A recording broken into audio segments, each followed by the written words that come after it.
maison maayong adlaw kini tanan. Kininusab si Father Greg. Adunay nang utana nato mahitungod sa Christmas Day nga mao ang December 25. Dili man kuno mabasa sa Biblia nga nung gitudlo man na sa simbahang Katoliko. Unas tanan maigsoon nga we don't believe that everything should be read, should be written verbatim diha sa Bible nga mao ri atong tuuhan. Hinumduman nato nga wala pa masulat ning Biblia na pagtuo ang mga tao. Mahitungod sa adlaw na tawhan sa Ginoo nga December 25, gi-explain na kana daghan tag mga explanation diha kung mag-research lang sila. Pero ang ato tingaling i-challenge sa tumaigsoon nga nisupak niini, muhatag sila ebidensya kay dili man December 25 unsa man gyud ay ang adlaw na tawhan sa atong Ginoo. No? Dapat ilang ipakita ang ebidensya. Dili sila moingon kay wala man sa Biblia, di lang na nato buhaton. Dili ta maghinumdum.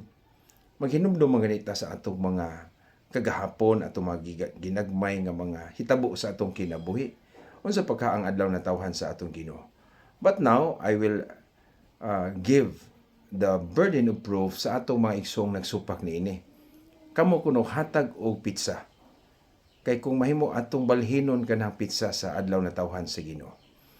Ako lang i-share nga nakaabot man ta sa Holy Land po, naka-pilgrimage man sa ta dito.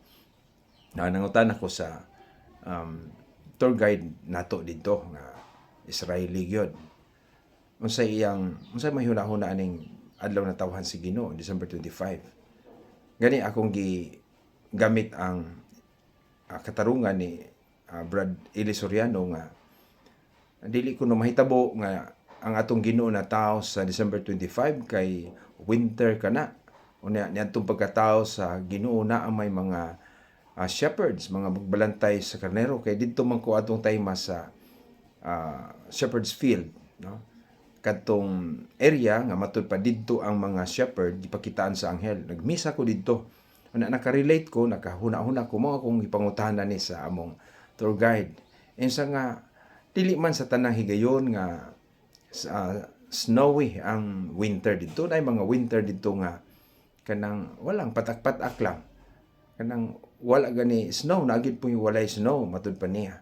So dili katarungan nga ang pagkatao sa Ginoo kay winter man.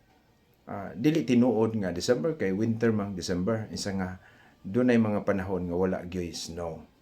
Mao nga nakain ko nga sayop gyud ay si Brad Eli Soriano. Nagtuo siya ang winter sa Holy Land kanang yung na snow, pagka gyud snow nga dili makagawas ag mga magbalantay sa karnero. Ug niingon siya, ako masang gipangutana mahitungod ni anang December 25 nga yes, we believe nga mao na gikatawhan sa atong Ginoo. Ug sila na ay Christmas didto kay Kristiyano man lagi pud sila. Mao na nga didto sa Jerusalem na ay Christmas naman dito ang setting sa ikatawhan sa Ginoo.